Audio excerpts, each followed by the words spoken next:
एक बार हमने कथा में कहा था, आप लोगों के स्मरण में है कि नहीं है हमको नहीं मालूम, पर शिव महापुराण के इस सुंदर स्कंद भाग में, कौमार्य भाग में यदि आप पढ़ेंगे तो आपको मिलेगा।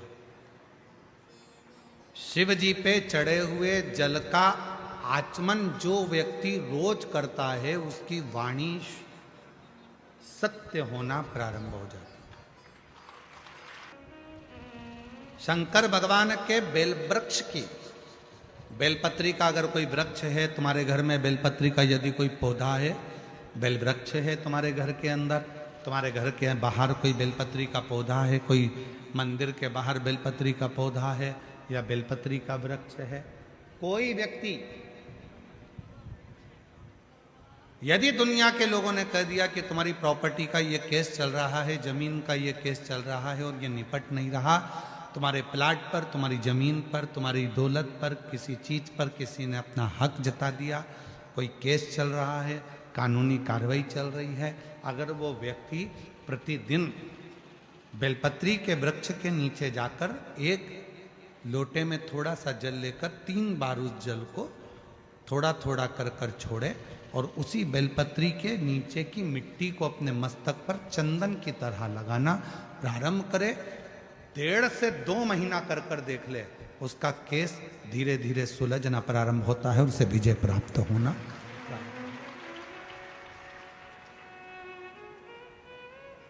बेलपत्री के वृक्ष की साधना करा करो,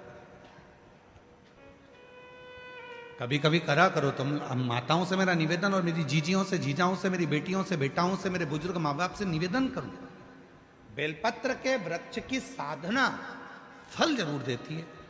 उसका प्रमाण है, देखो पत्र आए। मेरा नाम सोनू गणेश बारी है। मैं बाला सावंगी तहसील भोकरदन जिला जालना का रहने वाला हूँ। कहीं बैठे हो तो हाथ हिला सकते हैं और अगर हम पढ़ने में कोई गलती करी हो तो आप लोग भी एलईडी पर या टीवी पर पढ़ सकते हैं। मेरा नाम सोनू गणेश बारी है। मैं बालसावंगी तहसील भोकरदन जिला जालना का रहने वाला हूँ। बाबा भोले बाबा का मैं क्या गुणगान करूं।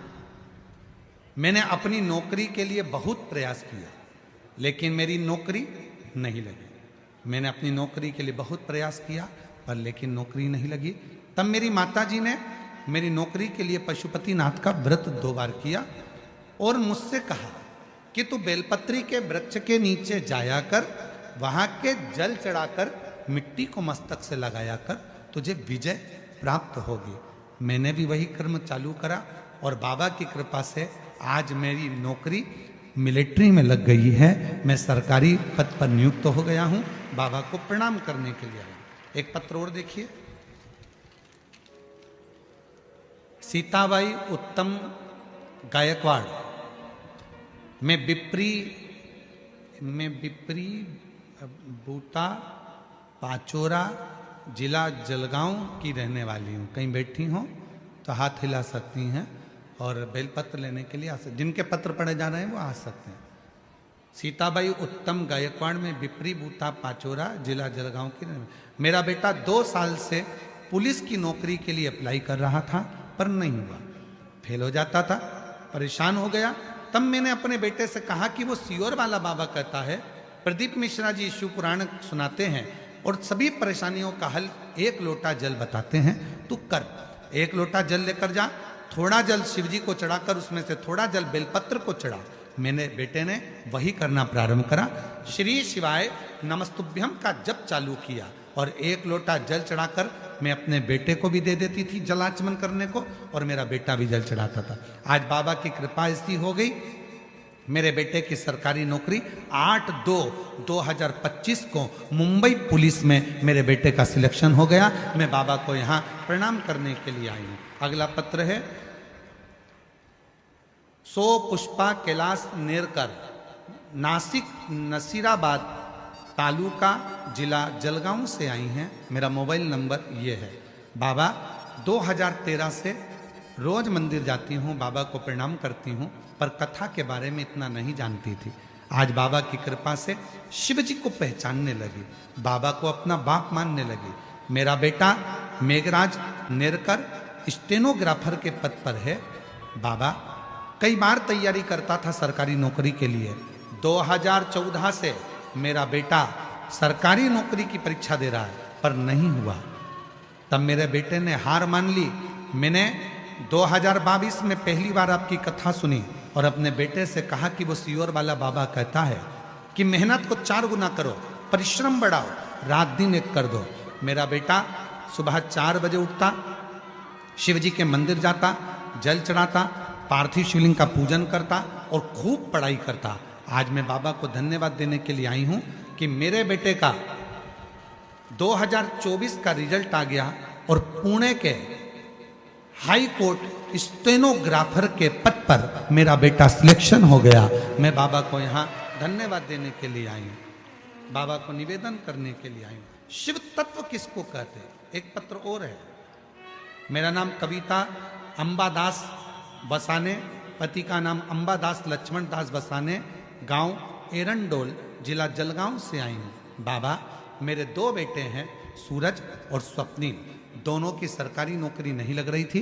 तब मेरे बेटे को मैंने कहा, सियोर वाला बाबा कहता है कि मेहनत 4 गुना करो, शिव जी की आराधना करो, बेलपत्री के वृक्ष के नीचे रोज जल चढ़ाओ, उसकी मिट्टी को सिर पर लगाओ। आज मेरे दोनों बेटों की सरकारी नौकरी लग गई। मैं बाबा को यहाँ प्रणाम करने के लिए आई हूँ। कहीं बैठे हों, जिन जिन के पत्र पढ़े हैं वो आ सकते हैं। शिव साधना का फल मिलता जो,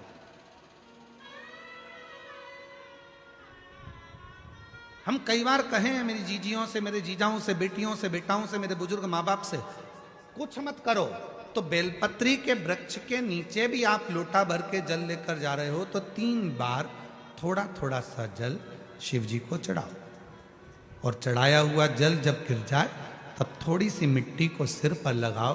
बाबा से अपने मन की भाव कहो, श्री शिवाय नमस्तुभ्यं, श्री शिवाय नमस्तुभ्यं, श्री शिवाय नमस्तुभ्यं, श्री शिवाय नमस्तुभ्यं। बाबा को अपने मन का भाव कहो। दुनिया में किसी की सामर्थ्यता नहीं है कि तुमको नीचे दबा दे। जिसके मस्तक पर बेलपत्री की लकड़ी का चंदन शिव को लेपित कर कर यदि मस्तक पर लगता है, कोई बेलपत्री का वृक्ष यदि सूख जाता है, उसकी जो लकड़ी होती है उसका चंदन भी हम शिव को लगाकर अपने मस्तक पर लगाते हैं, या बेलपत्री के वृक्ष के नीचे की मिट्टी को भी यदि हम त्रिपुंड बनाकर सिर पर चढ़ाते हैं, तो दुनिया में किसी की सामर्थ्यता नहीं है कि तुमको हरा दे, तुमको विजय प्राप्त होती है, विजय मिलता है।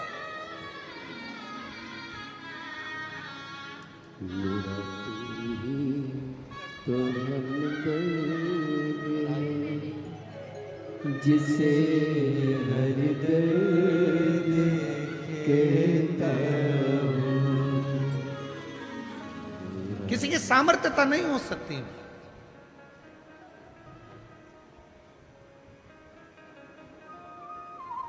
और इतना मालूम होने के बाद भी अगर लोग भटक रहे हैं, कोई कह दे वहां चले जाओ, वहां से ये काम हो जाएगा, कोई कह दिया वहां चले जाओ, वहां से कोई ये काम हो जाएगा। आडंबर में मत फंसो, ढोंग प्रपंच में मत फंसो। दुनिया में किसी की हिम्मत नहीं है, किसी की सामर्थ्यता नहीं है कि तुम्हारे दुख को काट दे। तुम्हारा दुख तुम खुद काटोगे, कोई नहीं काट सकता। अपनी मेहनत अपने को करना है, अपना परिश्रम अपने को करना है, अपना दुख अपने को काटना है। हमने पहले भी कथा में कहा, अपने को खांसी आई अपने को खांसना है, अपने को छींक आई अपने को छींकना है। किसी की सामर्थ्यता नहीं है कि कोई दुख काट दे, खुद काटोगे। और खुद दुख कैसे काटोगे?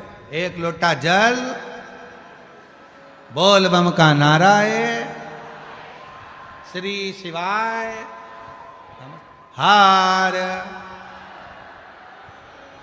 बस अपना भाव, अपना विश्वास, अपनी दृढ़ता को बढ़ाओगे, धीरे धीरे दुख कटता जाए, कटे।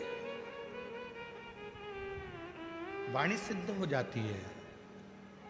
जिसने प्रतिदिन भगवान शंकर पे चढ़े हुए जल का आचमन करा है, उसकी जिह्वा सिद्ध हो जाती। जिसने रोज शिव पे चढ़ी हुई बेलपत्री का एक छोटे से छोटा अंश भी प्रतिदिन अपनी जिह्वा पर लिया है, खाया है, उसकी जिह्वा सिद्ध हो जाती। जिह्वा सिद्ध। क्यों गुरुजी, इसका कोई प्रमाण मिलता है क्या कि जिसने बेलपत्री खाई हो और उसकी जिह्वा सिद्ध हो गई? जिसने शिव जी का जल पिया हो और उसकी जिह्वा सिद्ध हो गई हो? उसकी कथा चल रही है, चंद्रशेखर महादेव की कथा चल रही है।